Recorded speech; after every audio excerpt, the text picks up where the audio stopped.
The devil didn't show up at Arthur's funeral wearing horns and a pitchfork. He showed up wearing a $3,000 Italian suit and carrying a glossy brochure for a retirement village. It is 2 in the morning, and I am sitting in my kitchen on Gordon Street, surrounded by the smell of dying lilies. Enough Tupperware to feed a small army. You know that smell? It's a specific mixture of stale sympathy, plastic wrap, and rotting magnolias. The air conditioning is humming, that low, constant rattle that reminds you the house is old. Just like me, and just like Arthur was.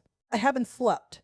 I just keep staring at this granite countertop, tracing the veins in the stone, trying to figure out where the ground went beneath my feet. Julian walked in here yesterday, not 2 hours after we lowered Arthur into the damp Georgia earth, and he didn't bring me a tissue. He didn't ask if I'd eaten or if I needed a glass of water. He walked right past the mountain of casserole dishes, past Mrs. Henderson's famous funeral potatoes, sat down at my mahogany table and started talking about downsizing. And I'm looking at him, really looking at him. He's wearing this suit. It's a charcoal wool cut so sharp it could slice you just by looking at it. Hand-stitched lapels. I checked the label when he hung it on the back of the chair. Brioni. Do you know what a Brioni suit costs off the rack? It's more than my first car. And Julian? Julian has been between opportunities for 3 years. So I'm asking myself, as any mother would, where is he getting the money for a suit that costs $5,000? Bless his heart. He thinks I don't notice the fine print of his life. But I didn't ask about the suit.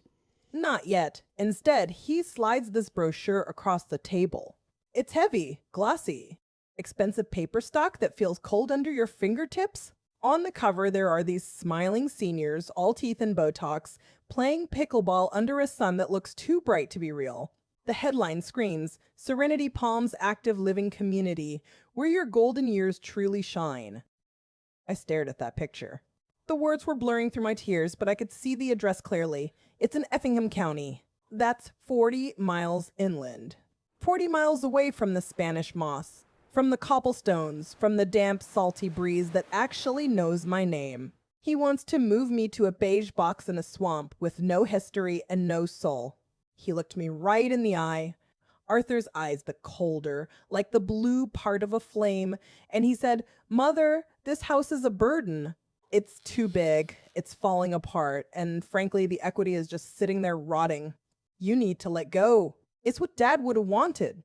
Let go. That word hit me like a brick. It took me back to the summer of 1978. It was July, the air so thick with humidity you could practically drink it with a straw. Arthur and I were sitting on the front porch steps of this very house. We were young, broke, and so happy it hurt.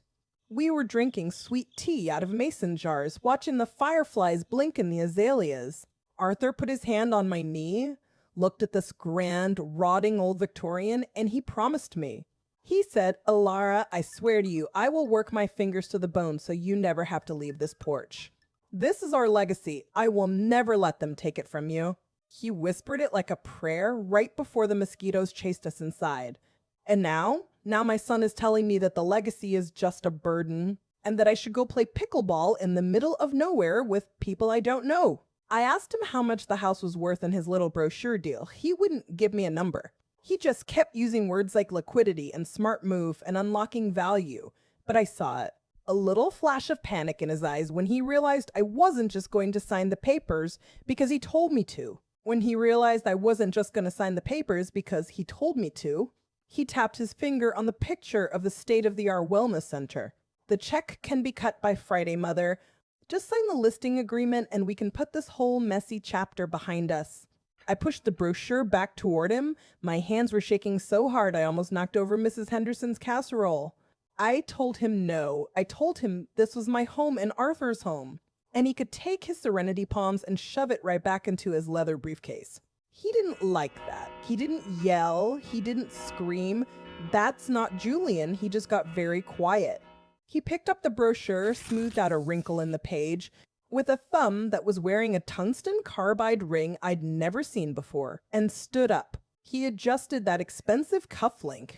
He looked at me with a face that was completely blank, like a mask he put on for a business meeting. And he said, "You're being emotional, as usual. We'll discuss this when you've calmed down." He walked out the door, leaving me alone with the silence and the smell of the lilies. And as I watched him walk down the driveway, I looked at my only son, really looked at him. And for the first time in 42 years, I didn't recognize the man sitting at my table. The silence in this house, it has teeth. At 2 a.m., with just the refrigerator humming its funeral dirge and the window unit AC clicking on in the guest bedroom, you can hear things you aren't supposed to hear. And right now, the truth is sitting heavy on this granite countertop like Mrs. Henderson's tuna noodle casserole, which has been sitting there since yesterday afternoon. Bless her heart, she meant well, bringing it over in that Pyrex dish, but I haven't been able to eat. Not with the taste of betrayal still coating my tongue like the humidity off the Savannah River. I keep replaying the look on Julian's face this afternoon. We were standing right there in the front hallway, underneath that crystal chandelier that Arthur used to threaten to take down every time a ball burnt out. Julian was pacing.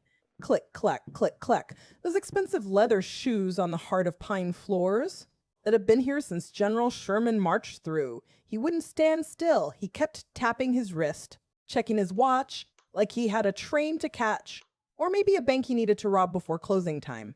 He pointed a manicured finger at the grand staircase. Mom, look at this. It's a death trap. The banister is loose.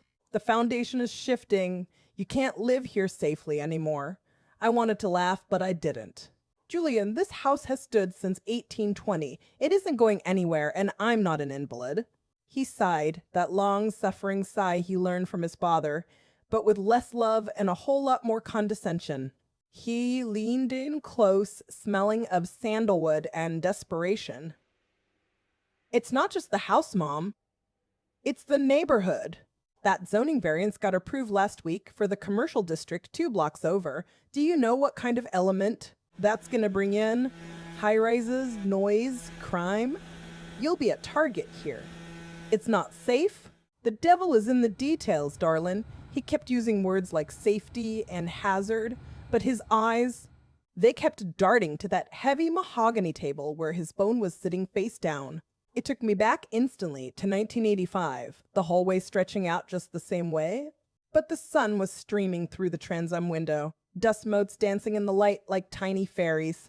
Julian was barely 2 years old, wearing those little denim overalls with the strap that always fell down. He was gripping my index fingers with his whole chubby fist, stumbling on the Persian rug.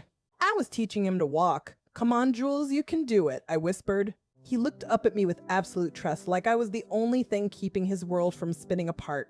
I would have died for that boy. I would have burned this house down to keep him warm. But the boy in the memory is not the man standing in my foyer. The man in the Brioni suit. The man who spent $15,000 on a wristwatch but won't spend $500 to fix the gutter on the east side. He looked at me with those cold, impatient eyes and said, Mom, you can't keep up with this place anymore. It's eaten you alive. Just sign the papers for Serenity Palms. We can get you moved in by Friday. You'll have nurses, activities, people your own age. And then it happened. His phone buzzed loud against the wood. He didn't pick it up. He just froze, his jaw tightening. The screen lit up the dim hallway like a lightning bug in a jar. I saw the notification. I couldn't help myself. My eyes went straight to it. It was from Kaya. The text said, "Did she sign yet?" That was it. 3 words. But it was the timestamp that made the blood drain right out of my face. The text had come in at 2:15 p.m. on Tuesday. I stopped breathing. 2:15 p.m. Tuesday? That was Arthur's funeral. That was the exact moment the priest was reciting the commendation. That was the moment I was standing by the grave, trying to hold myself together, clutching a damp handkerchief, while my son was planning his future with his fiancée, texting her about my signature while his father's body was being lowered into the red Georgia clay. He wasn't worried about my safety. He was on a clock, and I was the only thing standing, in the way of the bell ringing. I laid that phone on the granite countertop like it was a snake about to bite, heavy and cold. The kitchen light was buzzing that low-frequency hum that drives you mad at 2 in the morning. I just sat there staring at the granite, trying to process the fact that my boy was discussing the price of my roof while they were lowering his daddy into the ground. It makes a body sick, doesn't it? The sheer audacity. Bless his heart, he really thought he could pull the wool over my eyes. I was about to pour myself another glass of Merlot. Don't judge me, darlin'. It's been a long week when I heard it. Snap. It came from the garden. Out back, near the old gazebo. Now, Savannah at night. It's a living thing. You hear things. Raccoons fighting over crab shells, bless their hearts. They're messy eaters, but they don't use heavy equipment. The Spanish moss dripping rain, the river breathing. But this? This wasn't nature. The sound was deliberate. A heavy boot crushing the shell of a pecan. A metallic click. I told myself I was overthinking. I was rattled. My brain was doing that thing where it takes a little noise and turns it into an intruder because your heart is already broken. I stayed still. I listened. Thump. Drag. I got up. My knees Arthur used to say they sounded like pistol shots in the quiet house. I walked to the sink window. The blinds were drawn, slats yellowed with age. I peeked through one. The fog was rolling in off the river, thick as curdled milk, hanging waist high over the grass. The devil is in the details, you see, and the details tonight were screaming that something was wrong. And there he was, a silhouette, a man, standing right by the fence line where the azaleas are thickest. He wasn't looking at the house, though. He had this big, professional-looking tripod set up, a survey scope. He was peering through it, adjusting the knobs, taking measurements of my land. He was mapping out the place. My breath hitched in my throat. I gripped to the windowsill until my knuckles turned white. I felt violated. Not just because he was there, but because I knew what he was doing. He wasn't admiring the landscaping. He was calculating the footage. He was seeing the condo complex instead of the azaleas. He was seeing a parking lot where Arthur's roses bloom. I didn't think. I just reacted. I opened the window. The air rushed and humid, smelling of damp earth and decay. I yelled into the dark, "Hey, get off my property!"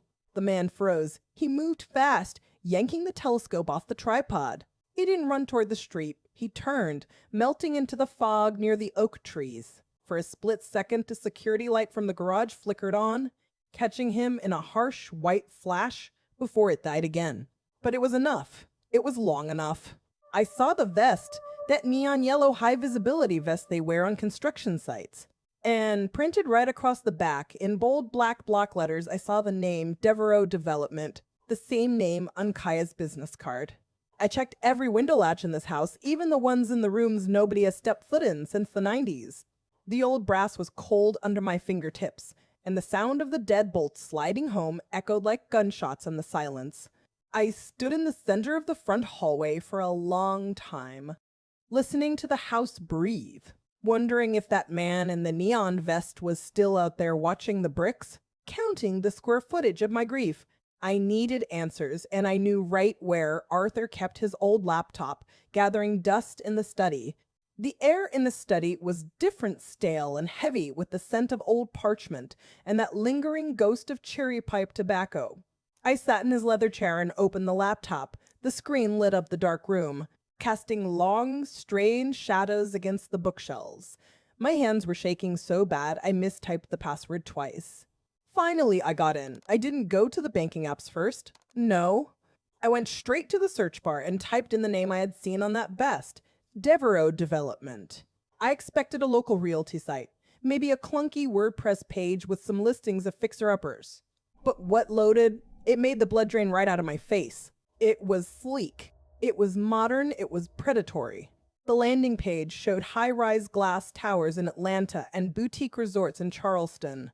Luxury, opulence, aggressive acquisition. These weren't house flippers, darlin'. These were sharks. I clicked on the Our Team tab, and there she was. Kaya. That picture must have been professionally staged because the lighting was perfect, catching that sharp angle of her jaw. I read the text beneath her headshot, and my stomach turned over. It didn't say real estate agent. It said Vice President of Acquisitions. VP. My son's fiance wasn't just helping him sell a house, she was a corporate hit woman. It made me think back to 6 months ago, the engagement party. We were all standing out on the patio, popping bottles of Dom Perignon that Julian claimed he got a deal on. I remember Kaya was wearing this cream-colored Carolina Herrera dress that probably cost more than my first car. She looked like a dream. She walked around the perimeter of the garden, touching the leaves of the camellias. Looking up at the second-story balcony, I remember she asked me then, Ilara, do you ever feel overwhelmed by all this maintenance? I thought she was being sweet. I told her it's a labor of love. She just smiled that tight little smile and said, "Sometimes love is expensive." I laughed it off. I thought she was talking about marriage. She was talking about the profit margin. I scrolled further down. I found a press release dated 3 months ago. The headline read, "Devereaux Development announces the Gordon Street Revitalization Project." It called it a flagship luxury boutique hotel experience that would redefine the historic district. They were planning to tear down the surrounding properties to build a spa and a conference center. I looked at the map attached to the article, the footprint of the proposed hotel. It included my address, my home, my legacy. It was just a shaded gray box on a corporate diagram labeled Phase 1 Acquisition. The room started spinning. The hum of the laptop fan sounded like a jet engine. I wasn't looking at a sale. I was looking at a hostile takeover. Julian didn't just bring home a bride. He brought home the wrecking ball. My son's fiancée didn't want to marry into a family. She wanted to demolish one. I sat there in Arthur's leather chair, freezing cold despite the Savannah heat, just staring at that gray box on the screen. It felt like the blood had drained right out of my fingertips. The room started spinning. That awful slow tilt of the earth when you realize you've been living in a house of cards and someone just lit a match in the next room. And someone just lit a match in the next room. I thought I was going to be sick right there on the heart of pine floors. My Julian, my baby. Selling the soil that holds his father's bones for a boutique hotel. It was a betrayal so deep it felt like a physical wound. But you know the devil is always in the details, isn't he? And once the nausea settled enough for me to breathe, my mind started replaying a scene from a week ago that suddenly made a sick kind of sense. It was last Tuesday around 12:30. The air was so thick you could practically chew it, 90 degrees and climbing, with the smell of magnolia and river rot hanging heavy in the garden. Kea showed up at the front door with a wax paper bag from that upscale deli on Broughton Street.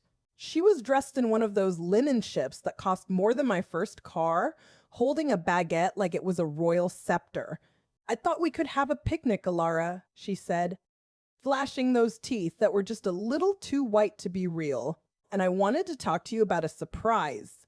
We sat on the patio. She wouldn't stop talking about getting a dog.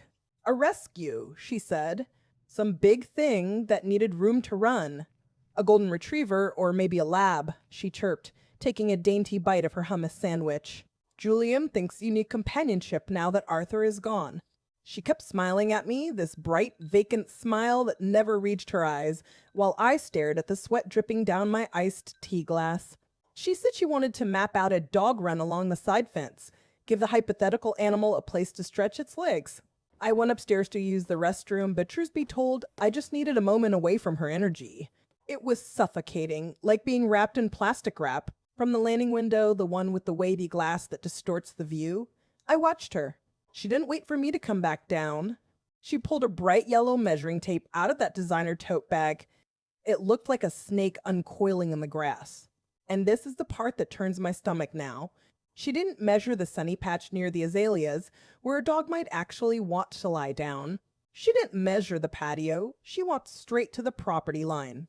I watched her stretch that tape from the ancient oak tree, the one Arthur planted when Julian was born, all the way to the brick wall of the Hendersons' house next door. She was measuring the width of the side gate with surgical precision. She even got down on her hands and knees in the dirt, Kaya, who won't go outside without full makeup, to measure the clearance under the camellia bushes.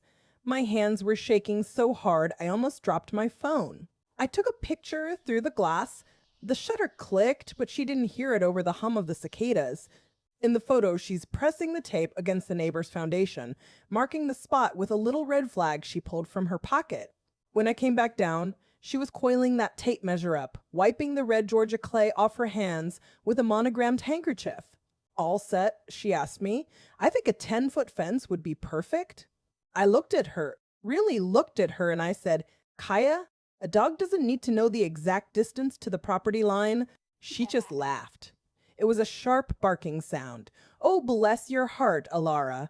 You're so old-fashioned about boundaries. Just wanted to make sure we have room to play fetch." I opened that photo on my phone just now, zoomed in on her face. She wasn't smiling for me, she was smiling at the numbers. She wasn't calculating the happiness of a rescue dog, she was calculating the turning radius for a bulldozer. She wasn't measuring for a doghouse, she was measuring for a bulldozer path. I couldn't look at that picture anymore.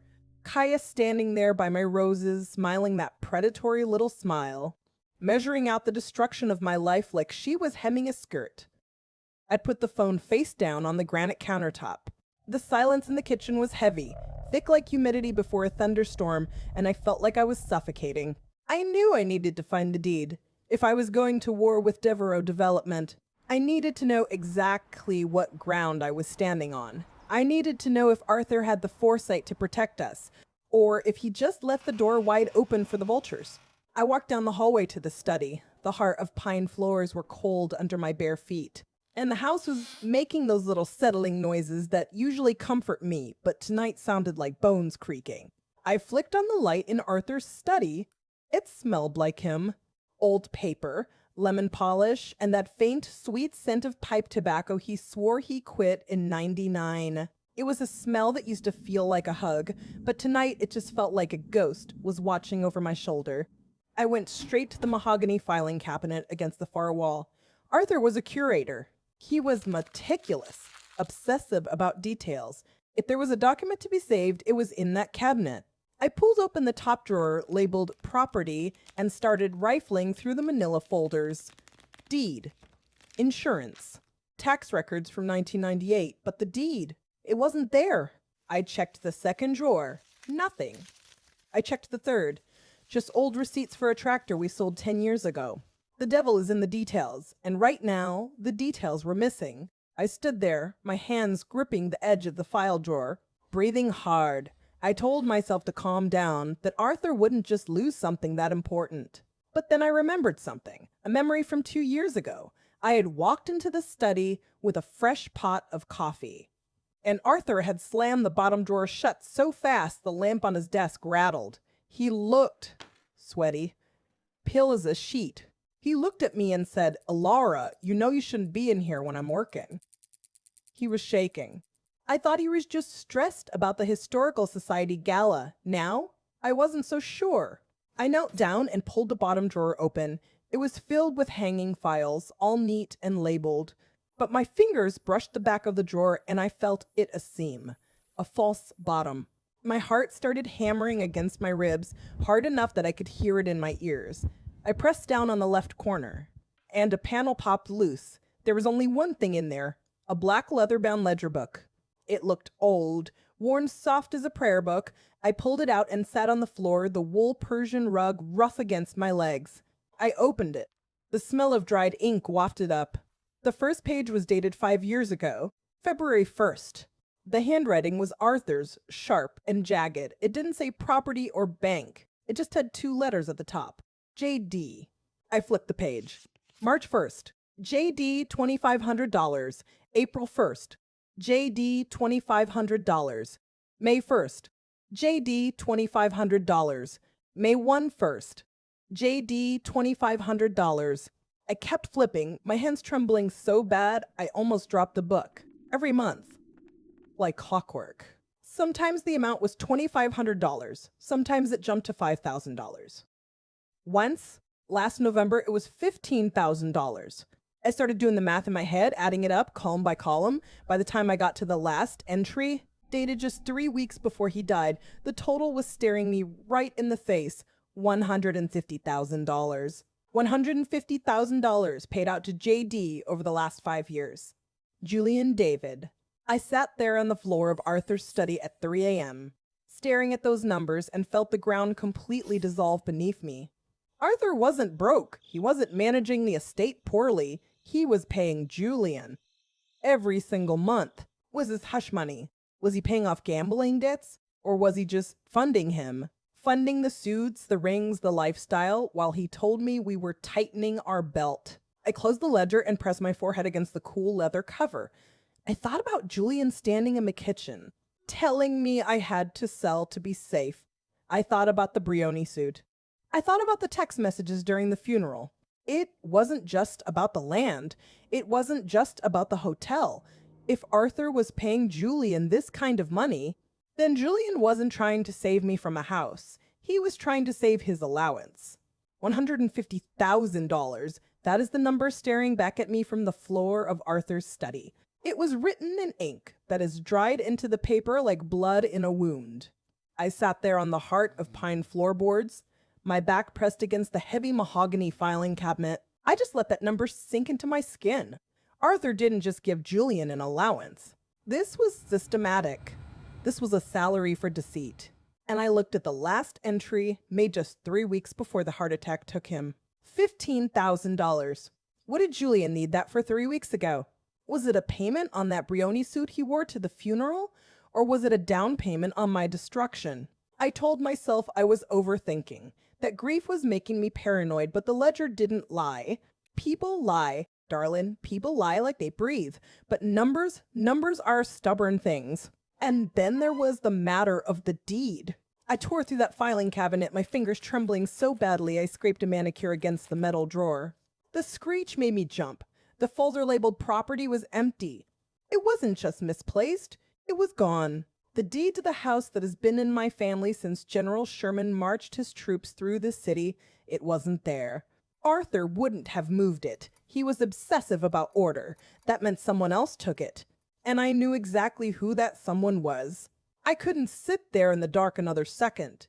The silence of the house was suddenly louder than a freight train.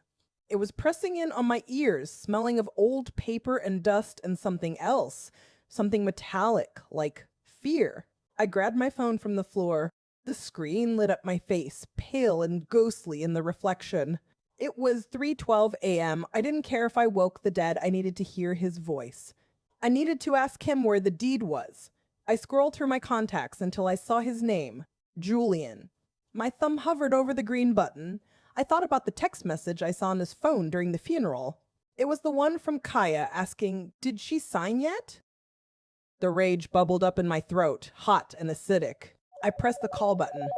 I held the phone to my ear, listening to the static, the anticipation building like thunder before a storm. 1 ring, 2 rings, 3 rings. I was preparing myself for his voicemail, that smooth, charming, rehearsed greeting. But then I heard it. It wasn't the electronic click of a connection being made thousands of miles away. It was a vibration, a low, dull buzz, buzz, buzz. I pulled the phone away from my ear and stared at it. The call was still connecting. But the sound, the buzzing sound, was coming from inside the house. It was faint, muffled by walls and distance. But I knew that sound.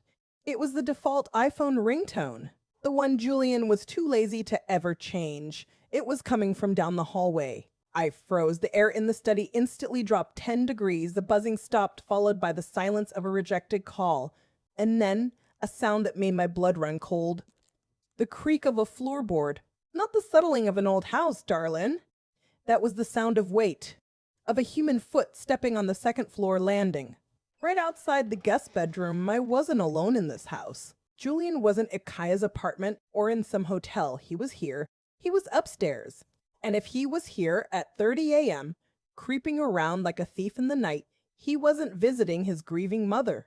I stood up slowly, my knees popping in the quiet, and I moved toward the study door. I could hear the soft shuffle of shoes moving across the Prussian runner in the hallway above my head.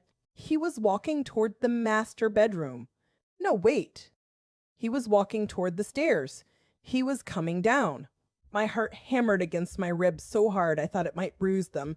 I slipped into the front hallway, pressing my back against the wallpaper, holding my breath. The shadows stretched out from the parlor, long and distorted. I heard the familiar creak of the third step from the bottom, the one that always squeaked if you didn't step on it just right. He didn't step on it right.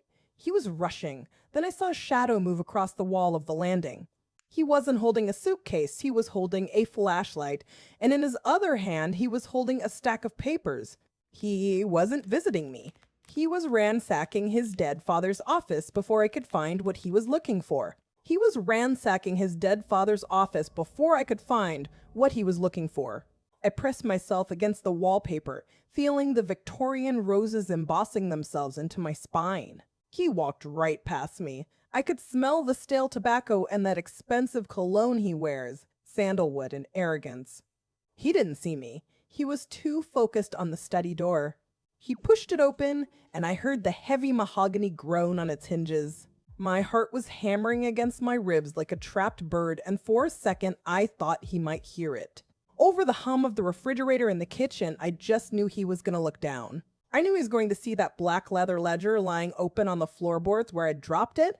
I held my breath until my lungs burned, waiting for the gasp, waiting for him to shout my name. But there was nothing. Just the shuffle of his loafers on the rug and the beam of that flashlight cutting through the dark. He was searching. He wasn't mourning. He was hunting. He stepped back out into the hallway, clutching a stack of papers to his chest like they were the crown jewels. And that's when I reached up and flipped the switch. The chandelier blasted us with this harsh, unforgiving yellow light. Julian froze. His pupils were pinpricks, sweat was beading on his upper lip, and he looked just like when I caught him stealing cookies. "Mom?" he whispered, blinking rapidly, his voice cracking. "Jesus, Mom, you scared the life out of me. What are you doing up?" I didn't blink. I didn't move. I just looked at the papers in his hand and then back at his face. "I could ask you the same thing, Julian. It is 3:17 in the morning. Why are you in your father's study with a flashlight?" He shifted his weight, trying to slide the papers behind his back, but they were too big. He gave me this weak, watery smile, the kind that usually means he wants money. I couldn't sleep. I was thinking about Dad. I came to look for that old photo album. You know, the one from the beach trip? I just needed to feel close to him. Bless his heart. The lie was so thin I could see right through to his beating heart.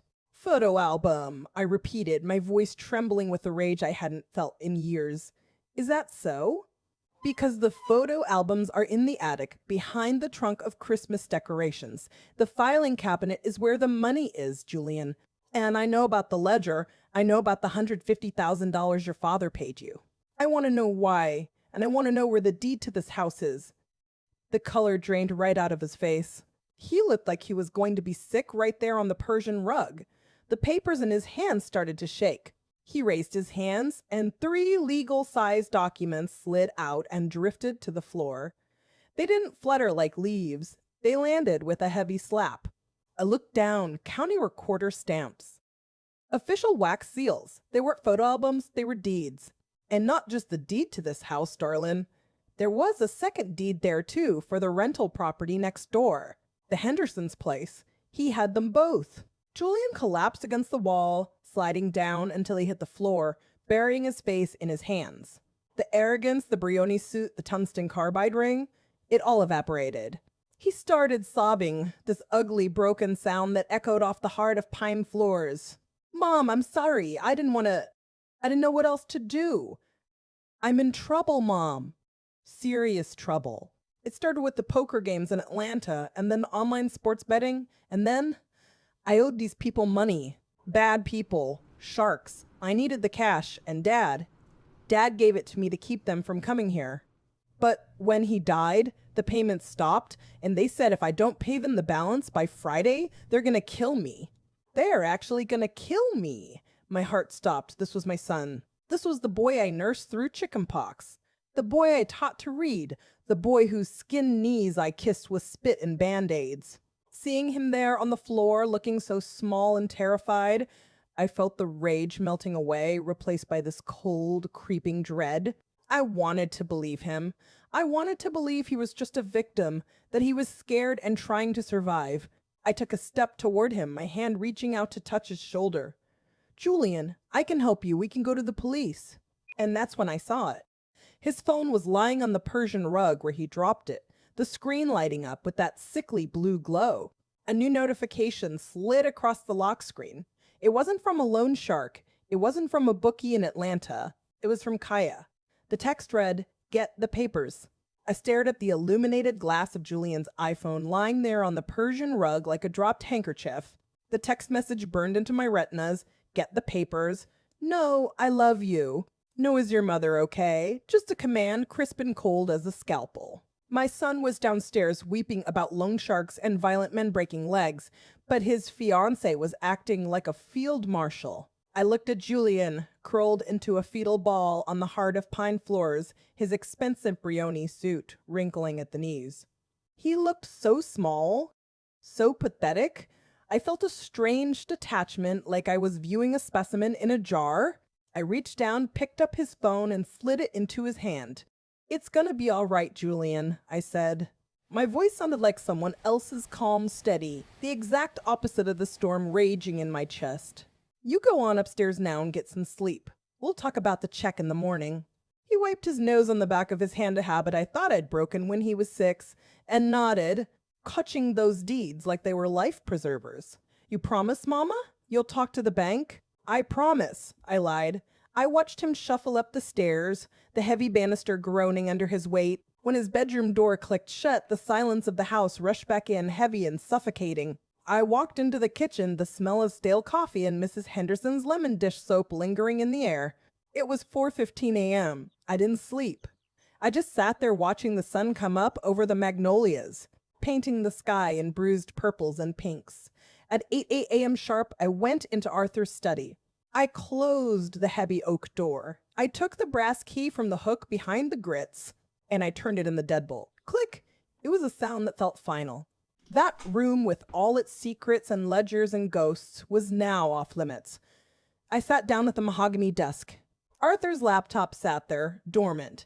I knew the password, of course. General Sherman 11864. He never was very creative with passwords. I opened the browser and navigated to the Chatham First National Bank portal.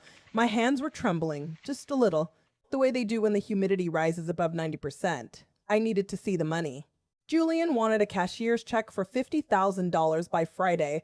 If the sharks were real, and if the gambling debt was true, then he needed access to liquid cash immediately, and if he was Arthur's heir, the money should be there. The page loaded, the familiar blue and gold logo. I typed in the account number for the Vance Family Trust. I hit enter, the screen refreshed, and there it was. A notification in bold red letters.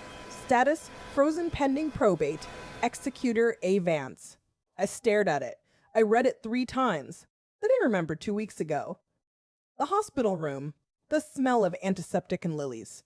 Arthur was weak, his breathing rattling like dry leaves. But he had grabbed Mr. Abernathy's wrist with a grip that surprised us both. He whispered something. Frantic, his eyes wide. I thought he was praying. I thought he was afraid of dying. "Lock it down," he'd said. "Don't let him bleed it dry." I thought he was talking about his blood pressure. He wasn't. He was talking about the bank account. Arthur knew. He knew Julian was a sinking ship. He froze that trust fund 7 days before the heart attack took him. Julian hasn't had access to a single cent of his inheritance since the moment his father drew his last breath. The Brioni suit, the tungsten carbide ring, the dinners at the Collins Quarter. It was all smoke and mirrors, paid for by the hush money I found in the ledger. The realization hit me like a shot of brandy. Warm at first, then burning hot. My son, my manipulative, desperate boy, has been trying to hustle me for money that doesn't exist. He thought I was just a grieving widow with a checkbook. He thought I was easy prey, but the account is locked. The executor is listed as A. Vance Arthur, because the paperwork to transfer executorship to me is still sitting on a judge's desk downtown. Until a judge signs that order, nobody touches that money. Not me, not him, not Kaya. I leaned back in Arthur's leather chair, the squeak echoing in the silent room. The power dynamic in this house just shifted on its axis. My husband, God rest his soul, didn't leave me a defenseless widow. He left me a trap, and my son just walked right into it. By 10 a.m. that morning, Julian was gone. He stormed out of this house like a summer storm, slamming the front door so hard the crystal chandelier in the foyer actually rattled against the ceiling. He was furious. He called me every name in the book: selfish, senile, cruel, but the funniest part, he called me a liar. He said I was hiding the money just to spite him. I just watched him from the upstairs window, standing in the shadows of the landing, and I didn't feel a thing. Not a damn thing. Because I knew the truth. I knew he wasn't going to meet a loan shark. He wasn't going to some grimy back alley to beg for his life. I saw the text message from Kaya. Get the papers? He wasn't running from trouble, he was running toward a payday. So I did what any respectable Southern woman would do when she's been backed into a corner. I put on my biggest sunglasses, grabbed my keys, and I followed him. Old habits die hard, I suppose. Arthur used to say I could track a ghost through a swamp, and looking back now, maybe he knew I'd eventually have to use that skill on our own flesh and blood. I stayed 3 cars back. The humidity was already rising off the asphalt, that thick, wet blanket of Savannah heat that sticks to your skin. We drove all the way down Victory Drive, past the squares where the tourists were taking selfies, past the mansions with the peeling paint, and turned into the gravel lot of the Planters Club. You know the place. It's where the old money goes to pretend they still run the world. I parked my Lexus behind a delivery truck, near the service entrance, killing the engine but leaving the AC running just a notch higher than I should have. My hands were shaking so bad I had to grip the steering wheel until my knuckles turned white. I told myself I was being paranoid. I told myself maybe he really was meeting someone to get an extension. But then I saw him. I held my phone up, recording through the tinted windshield, the lens fogging up just a little before I wiped it clear with my sleeve. And there he was, my son, the one who claimed he was going to have his legs broken if he didn't come up with $2 million. He walked through those double doors like he owned the place. He wasn't checking his shoulder for killers. He was adjusting his cufflinks. And he sat down at a table right by the window. Waiting for him was Kaya, looking like a magazine cover in that bright yellow dress. And sitting next to her was an older man, silver hair, tan skin, a suit that probably cost more than my first house. It had to be her father. I zoomed in. The video was shaky, darling, I won't lie to you. My heart was hammering in my ears like a bird trapped in a chimney. But you can see it clear as day. Julian didn't look scared. He didn't look desperate. He looked relieved. He sat down, drew his head back, and laughed. A big, belly-deep laugh. The waiter came over, popped a bottle of champagne, and they clinked glasses. I watched Kaya reach across the table and squeeze Julian's hand, and that older man, he patted my son on the back, like he was a prized bull at a fair. There were no loan sharks. There was no danger. There was only greed, served with a side of oysters, Rockefeller. You know that saying about curiosity and the cat? Well, darling, I wasn't just a cat today. I was a stray, with 9 lives and nothing left to lose. It is Wednesday, just past noon, and I am standing inside a construction trailer that smells like stale coffee and ambition. I saw Julian and Kaya leave the Planters Club looking like they owned the world, laughing and touching hands. But the devil is in the details, and I knew the details were back here. I waited until their taillights faded down Broughton Street, until the work crew had dispersed for their lunch break. Then I walked right up to that temporary chain link fence like I belonged on the payroll. My heart was beating so hard I could hear it in my ears, a frantic rhythm like a bird trapped in a chimney. The door was unlocked. Can you believe that? They were so arrogant, so sure of their victory, they didn't even bother to lock the door. I stepped inside and the air conditioning hit me. The room was dominated by a long, scarred table covered in unfurled sheets of paper. Big, massive sheets of paper held down by tape and empty Red Bull cans. I moved closer, the floor creaking under my loafers. Silence, just the low hum of a refrigerator. I leaned over the table. There it was, the Gordon Street Revitalization Project. The Gordon Street Revitalization Project. It was all drawn out in sharp black lines and white space. I saw the Hendersons' house labeled demolish and the empty lot, and then, right there in the center, my home, the house where Arthur brought me as a bride, where Julian took his first steps. It wasn't even labeled as a residence. It had a big red circle drawn around it in marker. In thick, aggressive capital letters, it said, Demolition Zone 1, and in the margin, a handwritten note, JV to vacate by Q3. My own flesh and blood had circled our history for destruction. I reached out a trembling hand and traced the perimeter of that red circle. The paper was smooth under my fingertip, cool and indifferent. That's when it hit me. The memory washed over me so fast I had to grip the edge of the table to keep from falling. It was 1988. Julian was 4 years old, building a towering castle higher than his head, so proud, his face beaming. Then he grinned and kicked it over. He laughed as the blocks clattered. He didn't want to build, he wanted to destroy. He loved the chaos. I thought it was just a phase. But standing here, looking at this blueprint, I realized he never did. He just upgraded from wooden blocks to my life. I felt sick to my stomach. I pulled my phone out of my purse. My hands were shaking so hard I almost dropped it on the blueprints. I held the camera over the table. Click. I zoomed in on the red circle. Click. I focused on the handwritten note. Click. I took a picture of the company header, Devereaux Development, bold and arrogant. I put the phone back in my bag, the weight of it feeling heavier now. It wasn't just a phone anymore. It was a loaded gun.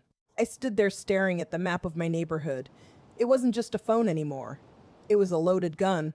Watching how the streets I've walked for 40 years were being erased and redrawn by people who don't know the history of the bricks.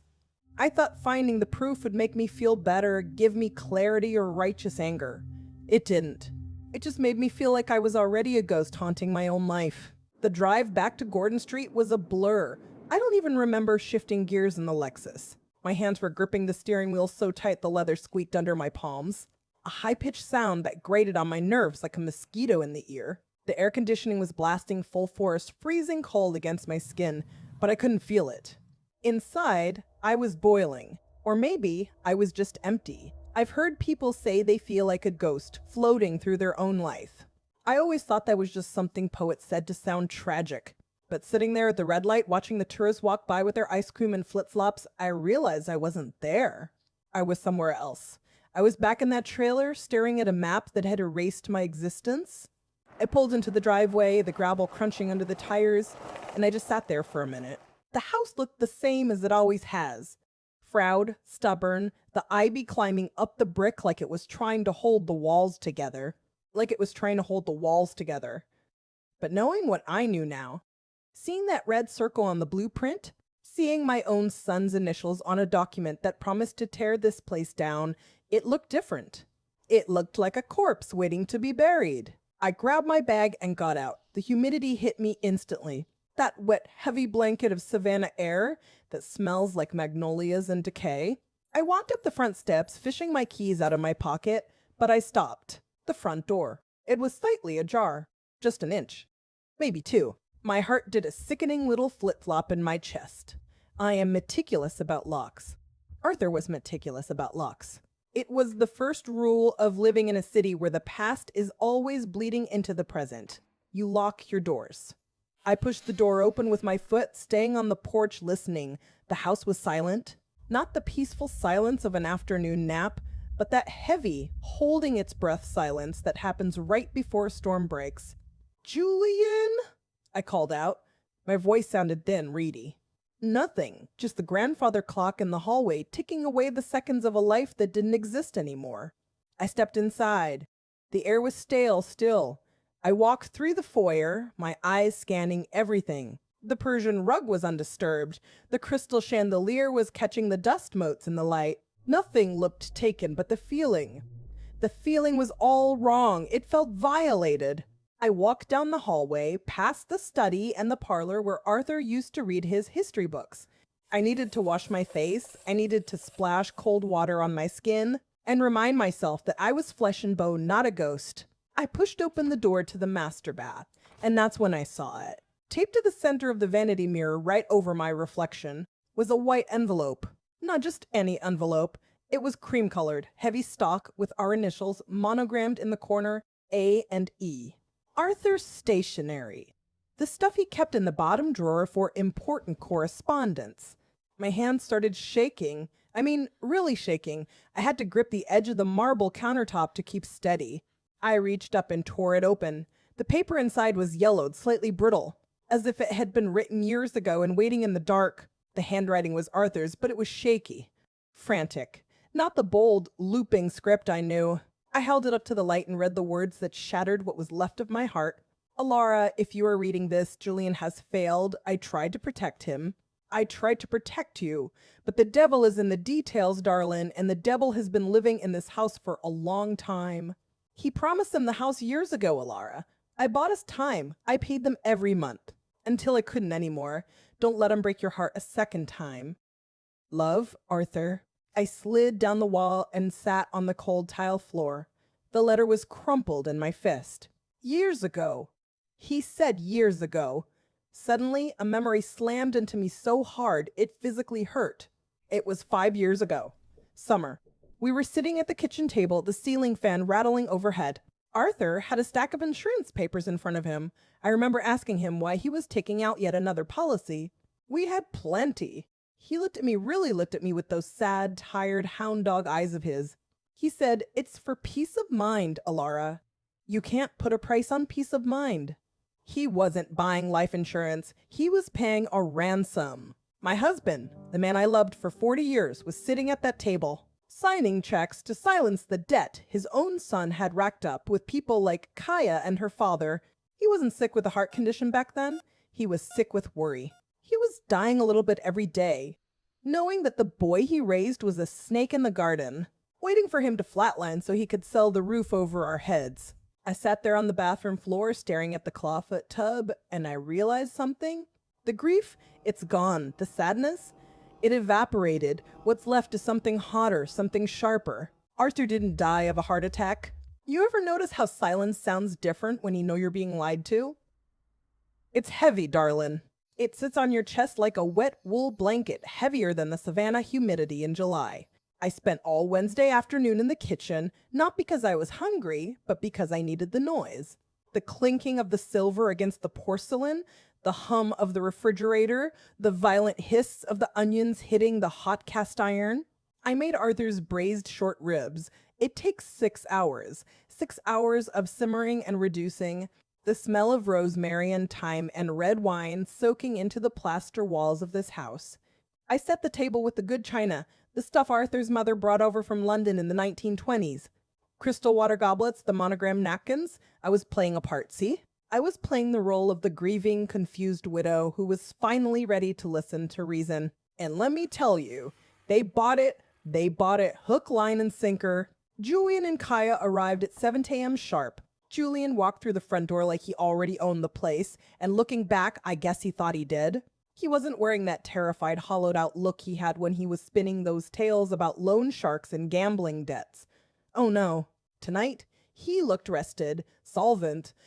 That brioni seat was pressed to perfection, not a wrinkle on it. And his tungsten carbide ring caught the light from the chandelier as he walked in. He looked like a man who had just closed a very lucrative deal, not a man running for his life. And Kaya? Bless her heart, she was dressed to kill in the sharp Carolina Herrera dress, looking less like a grieving fiancé and more like a corporate raider celebrating a hostile takeover. They walked in with this energy, this buzz that made the skin on the back of my neck crawl. It was the arrogance. That was the giveaway. If he was really in danger, if there were really men waiting to break his legs over a poker debt, he wouldn't have been smiling like a shark that just smelled blood. We sat down to eat. The dining room was dim, just the candles and the soft light from the hallway, shadows dancing in the corners of the room where the portraits of my ancestors hang. I watched them cut into the meat I had prepared for them with the same care. I used to preserve those ancient manuscripts at the Historical Society. They ate ravenously. They talked about the weather, about the fabulous opportunities waiting for me at Serenity Palms, about how much peace of mind I would have once I downsized. Julian reached across the table and patted my hand, his fingers cold and smooth. "Mother," he said, his voice dripping with this synthetic concern, "it's time. You're holding on to the past. This is the future." I just smiled, a small, tight smile. I poured the wine a bold Cabernet from our own cellar, and I let them talk. I let them dig their own graves with their forked tongues.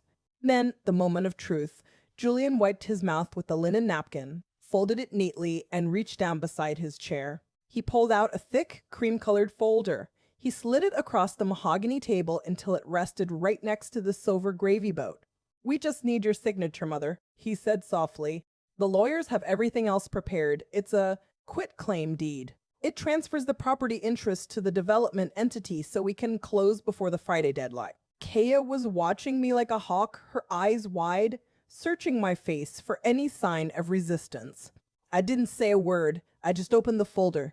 The paper was crisp, expensive bond, and there, at the bottom, was a line for my signature. But above it, my heart almost stopped. There was already a signature, Alara Vance. It was written in a shaky, hurried hand that looked nothing like my elegant cursive. It was a crude, pathetic forgery. Julian had signed my name. He had actually sat down and tried to forge his own mother's signature to sell the roof over his head. The audacity of it was so breathtaking, I actually let out a little laugh. A dry, brittle sound that echoed off the high ceilings. I looked at Julian, really looked at him, searching for that little boy I used to bandage scraped knees for. And I saw nothing but a stranger. He wasn't desperate. He wasn't scared. He was just finished. He had sold me out. He had made a deal with Caius' father, or whoever was holding those strings, to force me out, promising he would handle his parents before his father even drew his last breath. The money wasn't for debt. It was his payout. My blood ran cold, then hot, a fire starting in my belly that I knew I couldn't put out. I picked up the forged paper, held it up to the candlelight, and let the silence stretch until it was unbearable. I placed the paper back down on the table, smoothed it out with my palm, and picked up my knife and fork. I sliced into my steak, the juice running red onto the white china, and I looked that girl dead in the eye. "Tell me, Kaya," I said, my voice steady and sharp as a razor, "does the demolition crew start on the gazebo or the master bedroom first?" For 10 seconds, nobody in that dining room breathed. You could hear the hum of the refrigerator in the kitchen, the low drone of the cicadas outside pressing against the glass, and the ticking of that ridiculous grandfather clock in the hallway. Julian just sat there, his fork hovering halfway between his plate and his open mouth. Kaya had frozen, her water glass arrested in midair, her eyes wide as a deer caught in headlights. I didn't look at her. I looked at my son. I watched the color drain out of his face until he looked like a ghost sitting in my late husband's chair. He opened his mouth, closed it, and then tried to force a smile that looked more like a grimace. He said, "Mother, I don't know what you're talking about. Demolition? Nobody is demolishing anything. We talked about Serenity Palms, the active living community, remember?" I didn't blink. I reached into the pocket of my cardigan and pulled out the stack of evidence I gathered. I didn't hand it to him gently. I threw it. The papers scattered across the mahogany table, sliding over the lace tablecloth, knocking into the crystal water goblets, and landing in the gravy boat. There was the photo of the survey scope, the screenshot of the text message from Kaya sent at 2:15. In the afternoon while we were lowering Arthur into the ground, and worst of all, the photo I took of their blueprints. The one with the big red circle around my house and the word demolition zone stamped over the garden. Julian flinched as the papers rained down on his Brioni suit. He looked at the photo of the blueprints, then up at me, and the mask finally cracked. "Stop it," he hissed. "Put those away. You're making a scene." I told him I hadn't even started yet. I looked right at Kaya. It was never about Serenity Palms, was it? It was never about downsizing. It's about the air rights. That little zoning variance you mentioned last week, the one that scared the Hendersons so much? You didn't sell the house, Julian. You sold the block. You sold the airspace above my head to Devereaux Developments so they can build that monstrosity of a luxury hotel? You were planning to bulldoze the entire history of Gordon Street for a lobby and a parking deck. Kaya dropped her fork. It hit the china plate with a sharp clang that made me jump. She wasn't smiling anymore. Her face twisted into something ugly, something predatory. "You have no idea what kind of money is on the table here. This is business, Alara, not some tea party." I laughed. It wasn't a happy laugh.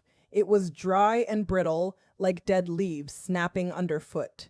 I told them I knew exactly what kind of money it was. I told them I found the ledger.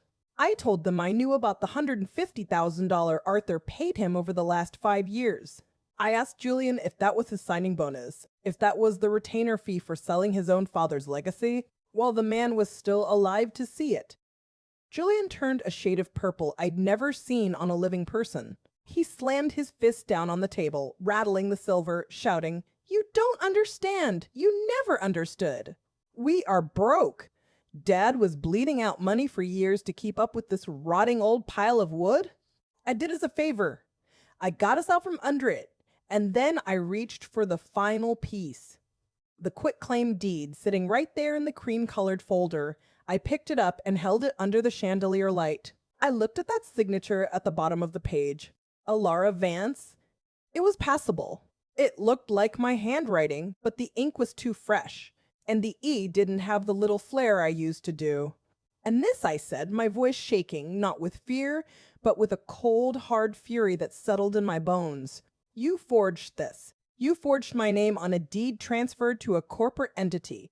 That's not just greedy, Julian. That's a felony. That's when Julian stood up. He knocked his chair over. He didn't look like my son anymore. He looked like a stranger. He looked like a man who was backed into a corner with nowhere left to run. He pointed a finger at me, his hand trembling so hard his tungsten carbide ring clicked against the wood of the table. He shouted, "You think you're so smart. You think because you dusted old books for 40 years you know how the world works? We need this deal. The closing is Friday. I have investors waiting. If this falls through, they will bury me. Do you hear me? They will bury me." I looked him in the eye, and I realized then that the loan sharks were real, that they weren't bookies. They were the people standing behind him, the developers, the people he had promised my home to. And I realized something else, something that made the blood in my veins turn to ice water.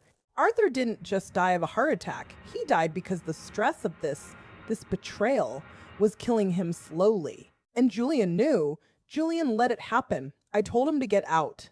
I told him to take his fiancée and his forged deed and get out of my house. But he didn't move toward the door. He leaned over the table, looming over me, casting a shadow that swallowed the room. The air in the dining room suddenly felt thick, suffocating, like the house itself was holding its breath. He looked at me with pure, unadulterated hatred, a look so dark it made me recoil. He didn't yell this time. He whispered. He said, "You are supposed to die with him." He took a step closer. That was the deal. You know that feeling when the bottom drops out of your stomach? That cold, hollow pit? That's exactly how I felt standing in my dining room, staring at the man I used to rock to sleep when he had a fever. Julian had just whispered that I was supposed to be dead. The air in the room felt thick, heavy with the smell of stale, expensive cologne. And something else? Rot. The rot of a lie that had been festering for 30 years. I looked at Kaya. She was frozen, her wine glass halfway to her lips, her eyes wide as saucers. Then I looked at the forged deed on the table. The signature Alara Vance looked like a spider had crawled across the page. It was messy, frantic, nothing like the penmanship I spent decades perfecting in the archives. That's when I realized I didn't need to be afraid. I held the cards. I always had. I reached into the pocket of my linen cardigan. My fingers closed around the cool, sharp edges of the document Abernathy had couriered over that afternoon, the one Julian thought was just more paperwork for the probate. "You see, Julian," I said, my voice trembling just a little, but getting stronger with every word, "Arthur knew. He knew you were a snake in the garden. He paid you off for years to keep you quiet. But he knew you'd come back for the house eventually." I pulled the papers out and slapped them down on the mahogany table, right next to the forgery. "Read Clause 4. Julian hesitated, his jaw working back and forth. He snatched the papers. I watched his eyes dart across the text, scanning the legal jargon. When he hit the bottom line, his face went pale as the moon. "Effective immediately upon the death of the survivor, the property at 101 Gordon Street is irrevocably deeded to the Savannah Heritage Foundation." I quoted from memory, savoring the taste of the words. "Arthur didn't leave this house to you. He locked it up in a historical trust. You can't sell it. You can't bulldoze it. You don't own a single brick of it." Kaya let out a sound that wasn't quite human. It was a shriek, pure and hysterical. The contract. The Friday deadline. The investors are wired for the transfer. It's void. It's all void. "It certainly is," I said, feeling a cold, deadly calm wash over me. "And this document right here? The one where you forged my signature? That's a Class B felony in the state of Georgia, darling. Forgery carries a 1 to 10-year sentence. So does criminal trespassing." I picked up my phone from the sideboard. I have the Savannah Police Department on speed dial, and I have Abernathy on standby. "You have exactly 30 seconds to get off my porch before I ruin both of your lives forever." I didn't wait for them to argue. I walked to the front door, my heart hammering against my ribs like a trapped bird. I threw it open.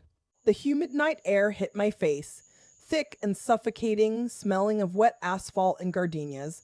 I stepped aside, holding the doorknob like a weapon. Julian looked at the door, then at me. For a second, I thought he might rush me, but he saw my thumb hovering over the screen.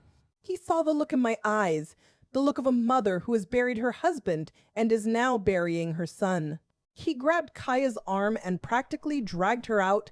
They stumbled down the front steps, their heels clacking on the pavement. Kaya was sobbing about her career, about the money. Julian just looked defeated. I slammed the door. The heavy oak slammed into the frame with a sound like a gunshot echoing through the empty house. I slid the deadbolt home. Click.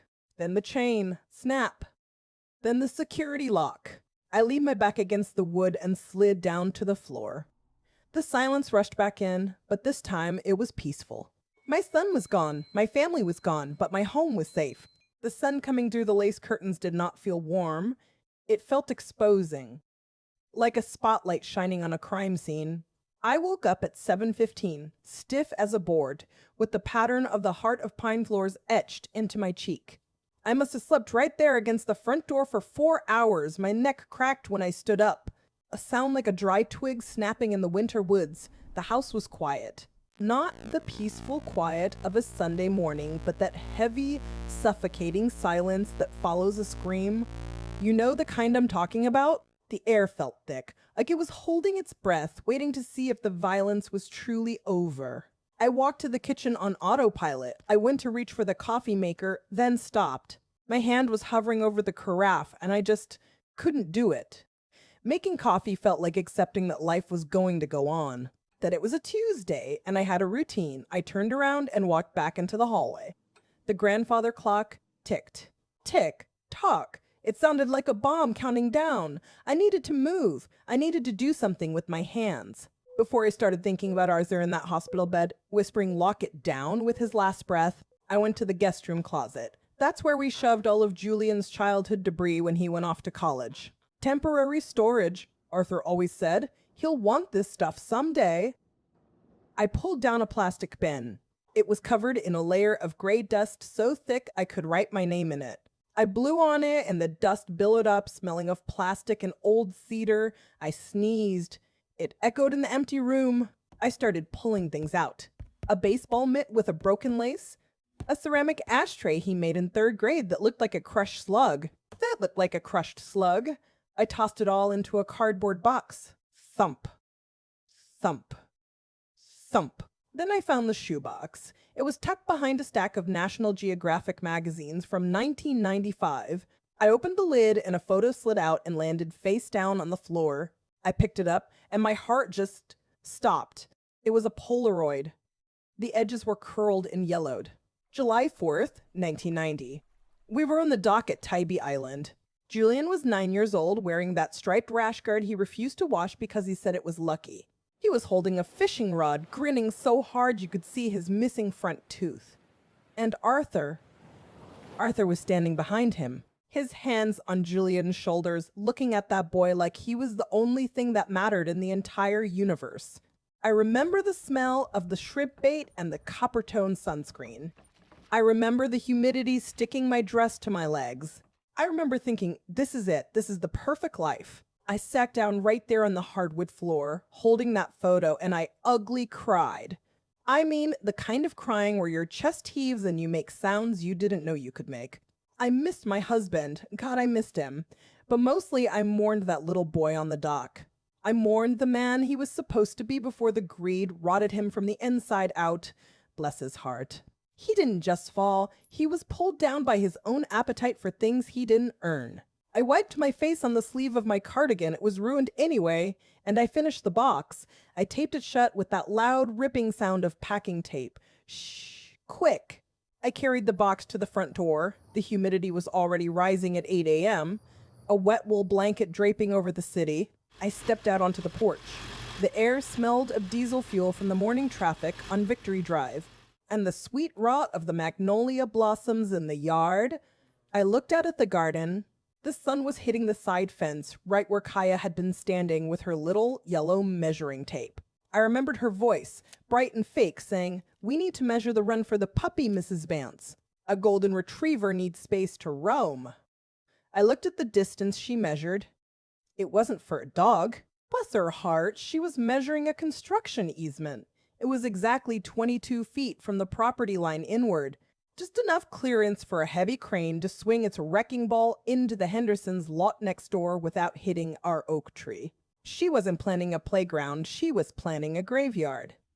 I set the box of memories down on the top step, right next to the rocking chair. Let him come get it. Let him come look at the face of the father he sold for a payout. I turned around and went back inside, locking the deadbolt with a decisive click. The sound echoed through the foyer like a gunshot. I stood in the center of the hallway. The sun was streaming through the transom, lighting up the dust motes dancing in the air. The house was safe. Abernathy had confirmed it at 7:30. The transfer to the Savannah Heritage Foundation was recorded. Julian can't sell it. Kaya can't bulldoze it. The legacy is intact, but as I looked at the empty walls, the silence roared in my ears. No laughter, no clinking of glasses, no arguments, just me and the ghosts of 3 generations. I saved the house, but standing in that empty hallway, I realized I had just become the guardian of a museum. You know that feeling when the air pressure changes right before a thunderstorm? That heaviness that presses against your eardrums? That is how this house felt for 40 years. But this morning, the pressure broke. It has been 3 weeks, darling. 3 weeks since I watched the police cruiser take Julian away in handcuffs, and 2 weeks since the construction crew from Devereaux Development packed up their yellow survey vests and their tripods and drove off Gordon Street for the last time. The for sale sign is gone from the front lawn. The stakes are out of the garden. The only thing left in the ground is the hydrangeas, and bless their hearts, they are blooming like nothing ever happened. I hired some help. Her name is Soleil. She's 24, fresh out of Georgia State with a master's in library science, and she has hands that look like they've never touched a dish rag in her life. We are standing in the library right now, surrounded by towers of manuscripts that haven't seen the light of day since the Truman administration. It smells in here. It smells like lignin and vanilla and the sweet, slow decay of history. It is the best smell in the world. We were sorting through a box of unsataloed letters near the window. Dust motes were dancing in the light like tiny little diamonds when my laptop pinged. You know that sound? It usually makes my stomach drop. Brings back that cold sweat from when I found the first text. Message from Kaya. But this time, the email was from the Savannah Heritage Foundation. I clicked it open, and Soleil leaned over my shoulder, her breath catching a little. The subject line read, "Grant approval for the restoration of the Vance Estate Library." I read the number twice. $75,000. It is specifically earmarked for the climate control system and the digitization of the antebellum letters. That money means the roof stays on. It means the humidity won't turn these pages into confetti. It means I don't have to sell a single stick of furniture to pay the property taxes. Soleil looked at me, her eyes wide, and whispered, "Alara, you did it. You saved it." And then I started laughing. Not a polite little chuckle, but a real deep belly laugh that scared the cat. I reached into the box and pulled out a faded envelope from 1954. It was a receipt for a pearl necklace Arthur bought me, tucked inside a utility bill. I held it up and said, "Look at this. Your grandmother thought I didn't know he spent $300 on pearls when the transmission was blown on the station wagon." We laughed until our sides hurt. We sat there on the oriental rug, drinking sweet tea out of mason jars surrounded by ghosts, and we just lived. Julian is out there somewhere facing a judge for forgery and fraud. The lawyer says he's looking at serious time, maybe even federal prison, for the wire fraud tied to the development deal. Kaya has already skipped town, apparently headed back to her father's company in Charleston to lick her wounds. The devil is in the details, and the details finally caught up with them. But standing here, watching Soleil carefully wipe down a first edition of Faulkner, I realized something. This house isn't a coffin. It isn't a monument to a lie anymore. It is a living, breathing thing. It is a job. It is a future. For the first time since Arthur died, the silence in the house didn't feel like a ghost. It felt like peace. The humidity is finally breaking just a little bit. The air is thick with the scent of Confederate jasmine blooming by the gate. It's overpowering, sweet and cloying, but it smells like home. I'm sitting here in my wicker rocker watching the light drain out of the sky. It turns the Spanish moss gray, then purple, then almost black. It's that time of evening when the shapes in the garden start to look like people standing still. Used to scare me when I was a girl fresh from marrying Arthur. Now, it's comforting. Like they're watching over the place. I haven't heard from Julian. Not a word. It's been exactly 21 days since I locked that deadbolt and slid down to the floor. I keep my phone on the table beside my tea, face down. Every time it buzzes, whether it's a spam call about my car's extended warranty or a weather alert, I feel that little twitch in my chest. That old reflex. That fear that it's him. That it's another demand. But then I look at the screen and it's just Mrs. Henderson asking if I want any okra. I breathe out. The silence he left behind isn't empty, it's full. It's loud with the things I can finally hear. The wind in the attic. The groan of the floorboards settling. The sound of the house actually breathing again without him suffocating it. It brings me back to this bench. 1975.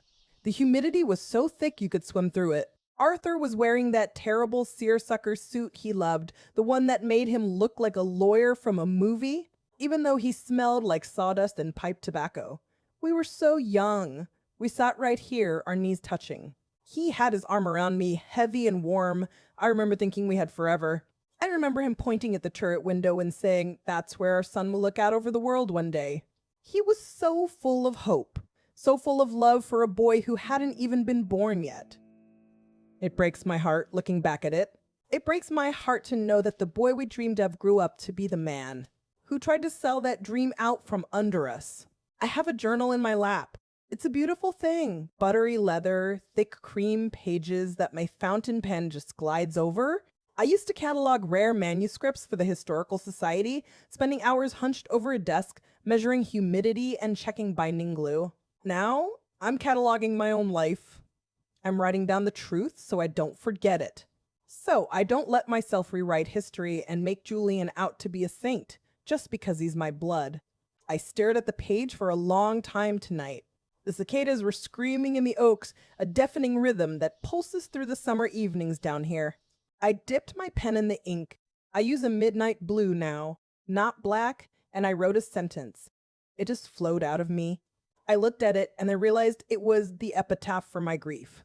It reads, "He took his father's name, but I kept his father's legacy." That's the truth of it. Julian has the name, he has the Vance genes, he has the entitlement and the temper. But Arthur? Arthur is in these walls. He's in the crown molding that Julian was going to pay a demolition crew to smash.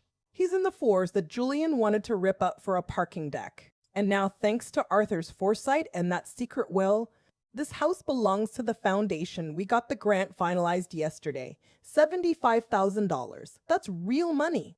That's enough to fix the roof, repaint the shutters, and start restoring the gardens to what they looked like in the postcards from the 1920s. I met Soleil for coffee at the Collins Quarter. We sat by the window, and she pulled out these color swatches. For the first time in years, I'm talking about preservation, not survival. I saw the appraisal Abernathy sent over. The market value if the sale had gone through. $2,400,000. That's what Julian was going to pocket. That's what Kaya and her father were going to turn into a boutique hotel with valet parking and overpriced mimosas. $2.4 million. That was the price tag they put on my life. On my marriage. On the memories of every Christmas, every birthday, every quiet morning I've had in this kitchen. I take a sip of my tea. It's sweet the way it should be, but it's lost its chill. The ice has melted down to little chips. The sun is gone now. Just a bruised purple line on the horizon. The security light on the corner of the porch clicks on with a hum. I used to hate that light. It felt like a prison searchlight. Now it feels like a lighthouse. It marks the edge of my territory. I'm not sad. I'm not. I think I'm just settled. The anger is still there, banked like a fire in a winter hearth, keeping me warm, but it's not consuming me anymore. I close the journal and tuck the pen into the spiral. I run my hand over the cover, feeling the texture. I look out at the garden, at the hydrangeas that are starting to wilt in the heat, and I feel a resolve that is harder than diamond. I'm staying here. I am dying here. And this house will stand long after I'm gone. Some people say you can't put a price on family. They're wrong. My family cost me $2 million and a broken heart. But this house? This house is priceless.